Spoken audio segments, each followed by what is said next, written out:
of Natural Resources and Land, Chief of Ghana.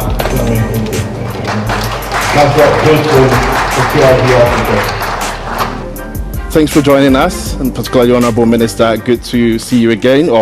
And just for context, 2 years ago, Bloomberg did an event on the potential for Africa, and I had the minister join me back then virtually, and it's really glad to finally have this session in person. And I wanted to sort of start with you and open this panel up. And I talked about $3 trillion, and unfortunately, I was not in the green room, but the bird whispered in my ear that when I mentioned $3 trillion, you were very excited about it, and clearly Ghana wants to have a share. Ghana has got lithium, Ghana has got manganese, I'm even told Ghana has graphite, Ghana has iron ore. But look, over the last 100 years, Ghana has had history with mining, and not so much to show for in terms of industrialization and other factors. So, Honourable Minister, why would it be different this time?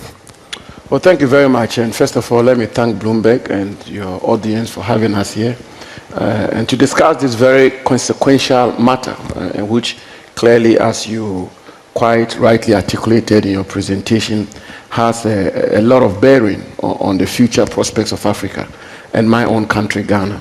You are right, Ghana has been a big mining country over the years, for a century now. We're actually called the Gold Coast, and it's also a good reason why we refer to it as the Gold Coast, because we have a lot of gold, a lot of mineral resources. As a matter of fact, today, Ghana has been named the leading producer of gold in Africa. We've overtaken South Africa. I thought that deserved a round of applause.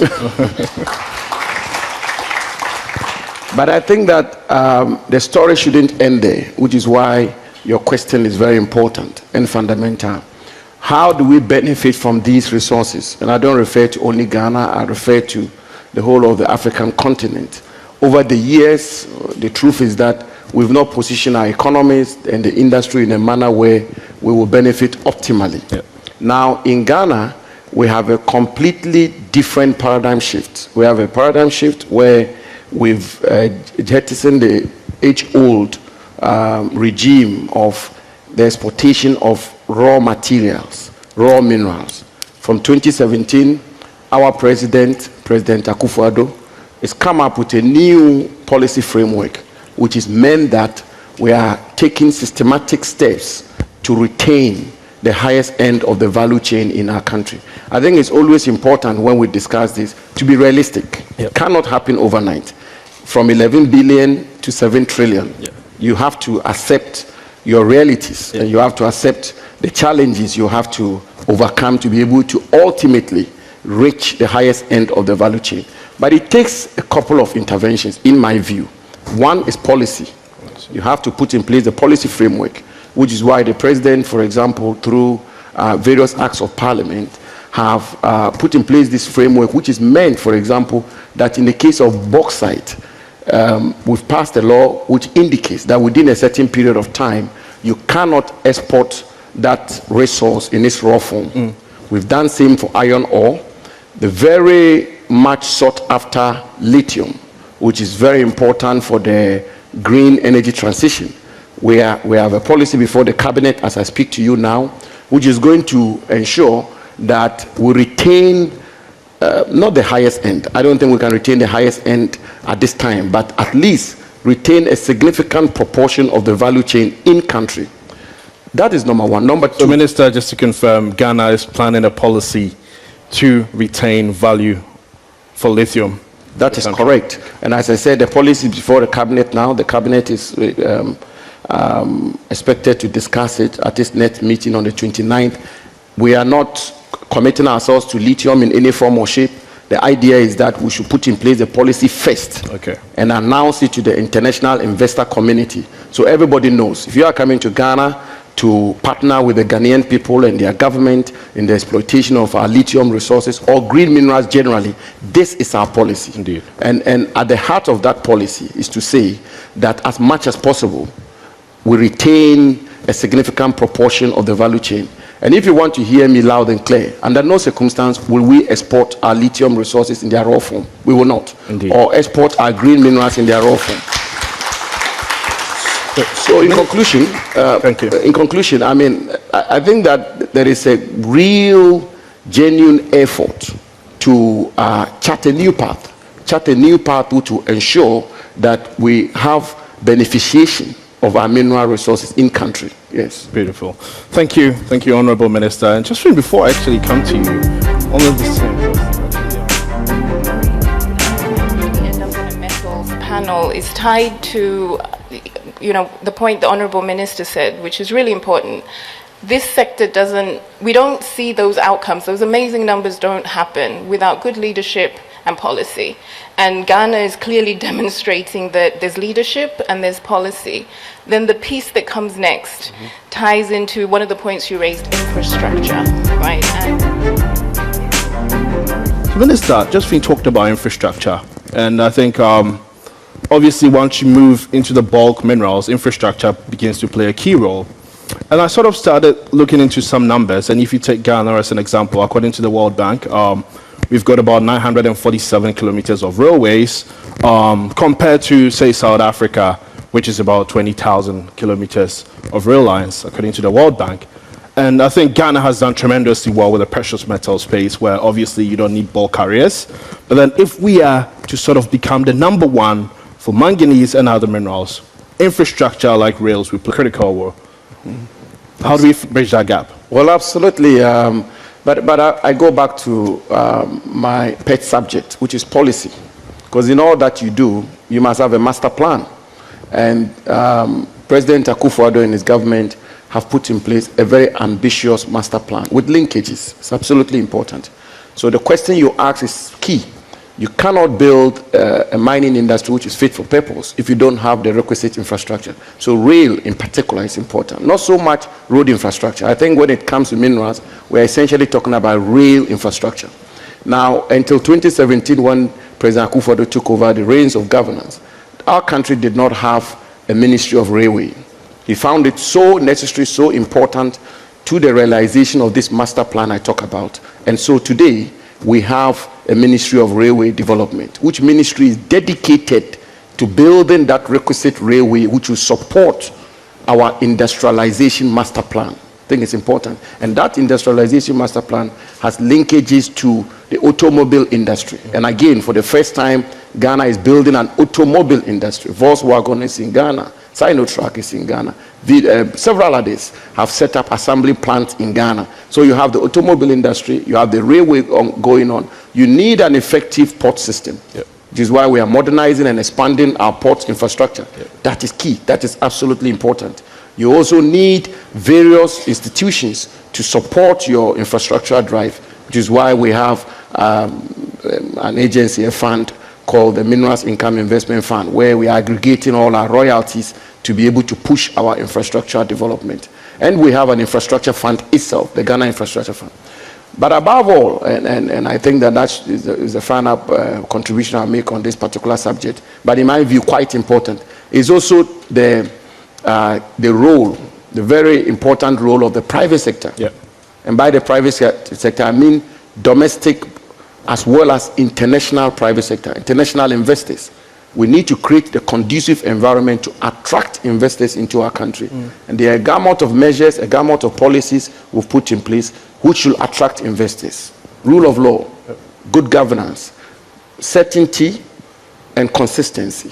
You know, the sanctity of contracts, very important. Change of government should not change contracts, should not change contractual rights. Governments don't wake up overnight and change the rules in the middle of the game. When you go to the judiciary, you must have a fair hearing. You must have justice. All of these tenets of a democratic country are key to attract investment. Indeed. And I conclude by making my a point I enjoy to make the most.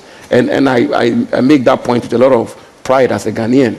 You should also as a Ghanaian. That Ghana is as democratic as any democratic country in any part of the world. The tenets of democracy are rooted in Ghana as they are rooted in England, as they are rooted in America, as they are rooted in Germany. We have a robust democracy. And I think that is our biggest trump card in attracting investors. Indeed. And I think so just this morning I was checking the World Intellectual Property has a ranking in terms of innovation. And most African countries score quite low. So to bridge that gap, we need to be innovative. But then how do we bridge the skills gap beyond just innovation? another excellent point. And again, I'll build on what the Honourable Minister said, because what we found in slightly tangential sector, oil and gas, but when we set up policies around our oil and gas sector in Uganda. You're absolutely right. Minister, I want us to pivot a little bit into something very important, sustainability. And I always say this tongue in cheek that I think you have the most difficult ministerial job in the world. Because on one hand, you have a portfolio that is meant to protect the land and forest of Ghana. And on the other hand, you have a portfolio that is supposed to dig up these forests and get the resources. And it's important that you do both well in order to do your job well. So when we put the spotlight on Ghana at the moment, how do you ensure that as demand for these metals grows and as such mining will grow, we do no harm to the environment? Well, that is, you're right, that is really the big conundrum, the big elephant in the room. And as you know, historically, the debate is being heated. You have the strict environmentalists, conservationists, who believe that don't touch anything natural resource, just leave it there so we have our vegetation, we have our environment intact, and so on and so forth. Then you have those who also take the view that we need to exploit these resources for economic growth, development, and unleashment of prosperity. So that historical debate is the context or the background on which we try to approach this particular situation. Now, in Ghana, we have been very determined to adhere to the highest standards of ESGs, the environmental, social, and governance principles. And we take that very seriously. And so every aspect of the industry, we keep an eye on working to ensure that we promote the highest standards of ESGs. As you know, the SDGs enjoins us to develop sustainably. So whatever we do with our minerals and its exploitation, we need to ensure that we adhere to sustainability. A lot of measures have been put in place. I must admit, though, that we have real challenges on the ground, particularly in the area of artisanal small-scale mining. We still have difficulties. In Ghana, we call it galamsey, and it's a big issue for us. The government is trying to tackle it, where we've not reached where we should be, but we are making the effort, and we are determined and confident that we'll be able to resolve that particular issue. Maybe I'll probably put you on the spot there. What are some of the measures the government are working on in terms of addressing the artisanal challenges there? Oh, a host of them, but fundamentally hinged on two policy pillars. One is reformation, which is reforming the sector, licensing regime, getting them equipment for the extraction of the gold from the ore without the use of mercury. As you know, we are parties to the Minamata Convention, and therefore we respect the dictates of the Minamata Convention. And then the enforcement regime, deploying law enforcement to make sure that people are arrested and so on and so on. So we're making that effort. But my point is that, my fundamental point is exploiting these mineral resources in a sustainable manner are not mutually exclusive. Yep. I think that they can peaceably coexist. You can exploit the resources, and several countries have done so. I don't want to mention, give examples, but I know of countries which have gone about their mining sector and their mining industry in a manner which is also protected the integrity of the environment and the climate. We can do all of that. My friend Josephine mentions the day we'll use solar to mine and use gas and all of that. These are all very ambitious technological interventions we can rely on. And Ghana is doing just that. I have a final question. I do get the privilege to travel around Africa a lot, and usually whether it's a CEO of a company, government official, or even an artisanal miner, there are two words they always ask me. Will this transition be just? So I wanted to sort of put the spotlight on both of you in one sentence. Honorable Minister, what does a just transition mean to you? Well, it must be fair, it must be inclusive, and it must be just, to use your words. I know. The world must keep its commitment. A lot of the discussions we're having today, fundamentally, we've been brought where we are, principally because of the historical developmental efforts of the developed world. Indeed. Africa altogether contributes 4% to emissions. My country, Ghana, will contribute 0.04%. The Industrial Revolution of the 18th century and the use of coal and the rest, which has got some people developed. Honorable What has Minister, brought us where we're we on are. the sixth sentence now. Yeah, so finally, I think that, the commitments which were made in Copenhagen to contribute $100 billion a year for climate action, all of those must be fulfilled. But finally, I want to submit that the Africa today is fundamentally different from the Africa 50 years ago. We tend to be too hard on ourselves. Africa is different. And if you want to see the difference, in all humility and modesty, look at the three of us here. Ugandan, Ghanaian. The African people, the Moroccans, are breaking boundaries, breaking glass ceilings, and doing things differently. And I have absolute confidence that over a period of time, Africa will pull through. We have an energy transition which will be just, which will be fair, which will be inclusive, which will protect the vulnerable, and which will bring prosperity to the African peoples. I have no doubt about that. Thank you. And Josephine? What is the gesture? It's very hard to follow the minister. He's so eloquent. Next time I'll do the readings. Yeah, next time. Usually you get Just tired. you're on your 15th sentence. I have to follow my honourable minister. So, but yeah. All right, audience, acknowledging where we are, a fair and inclusive transition is what would deliver the just transition.